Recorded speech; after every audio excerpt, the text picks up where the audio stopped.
বাইর করে দেখাচ্ছেন, এমন এমন জিনিস দেখাচ্ছেন, একটা তো ফুটবল এদিকে গড়ায় ওদিকে গড়ায়, কোন দিক কখন যায় নিজেও জানে না। আবার নিয়ে আসতেছেন সামনে এমন জিনিস 25 বছরের ডেট এক্সপায়ার্ড। ভুলে গেছেন? এই ভুলে গেছেন? হ্যাঁ, এই ক্যান্ডিডেট আপনি কি ভুলে গেছেন? আপনি একবার কমিটি দিয়েছিলেন, তাকে আহ্বায়ক দাবি করে উনি তীব্র প্রতিবাদ জানায় একটা চিঠি লিখছিলেন।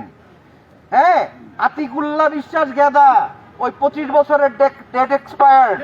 25 বছর উনি রাজনীতির র উচ্চারণ করছেন প্রকারে। এই সমস্ত নিয়ে এত চমক দেখানোর কি আছে? আর চমক হকারি করে চুলকানির মলম বেচা যায়, রাজনীতি করা যায় না। আমি আপনাদেরকে সতর্ক করে দিতে চাই।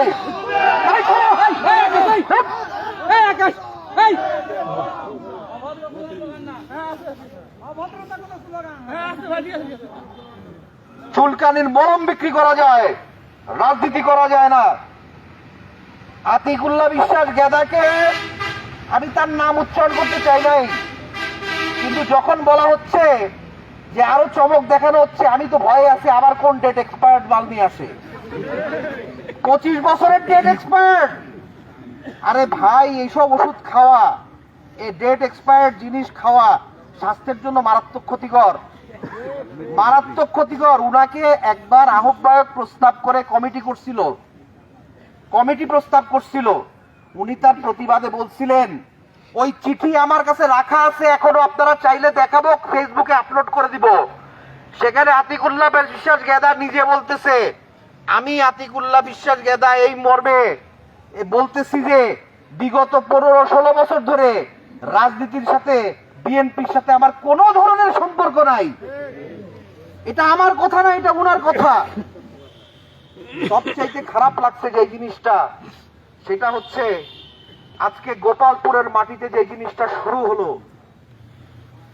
অনেক বড় বড় নেতার কথা আমরা শুনি, কিন্তু ডক্টর রাজনের আগে কোন নেতা, একটা নেতাকে আমি ফেসবুকেও কোনো প্রতিবাদ করতে দেখি নাই। এই সমস্ত ভণ্ডামি আপনারা বাদ দেন।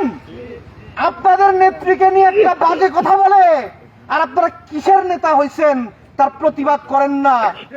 আমি প্রতিবাদ করারও একদিন পরে 2-1 নেতা ফেসবুকে স্ট্যাটাস দিচ্ছেন, একটা স্ট্যাটাস দিতেও আপনারা ভয় পান। ওই নেত্রীর যদি কোনো বিপদ হয় সবার আগে আপনারা দৌড় দিয়ে পালাবেন। আমি এই সবকিছুর তীব্র নিন্দা জানাই এবং আমি সবাইকে সতর্ক করে দিচ্ছি, আমার কোন নেতা বা কর্মী যদি কোনোদিন কোনো ব্যক্তিকে অবমাননা করে কোনো কথা বলতো, আমি তৎক্ষণাৎ তাকে দিয়ে হয় ক্ষমা চাওয়া নিতাম, অথবা তাকে দল থেকে আমি বহিষ্কার করে তাকে বরখাস্ত করতাম। সম্মানিত উপস্থিতি,